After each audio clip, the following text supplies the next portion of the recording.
Heart attack వచ్చిన వాడిని నడిపించకండి. అమ్మ అంబులెన్స్ ఇక్కడే ఉందని నడిపించకండి. పడుకోబెట్టకండి, నిల్చోబెట్టకండి, ఓన్లీ కూర్చోబెట్టి.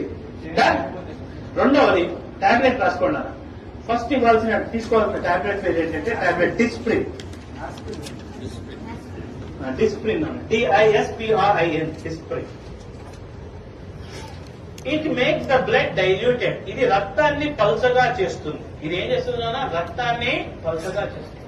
సరే ఎకోస్పిన్, ఆస్పిన్ ఎక్కడైనా సరే 3 ఒకటే కానీ ఇమీడియట్లీ వాడాల్సింది Disprin. Dispersible aspirin tablet. Immediate గా పనిచేయాలంటే డిస్ప్రిన్ వాడాలి. 12 గంటల టైం తీసుకోవాలంటే ఎకోస్పిన్ వాడాలి.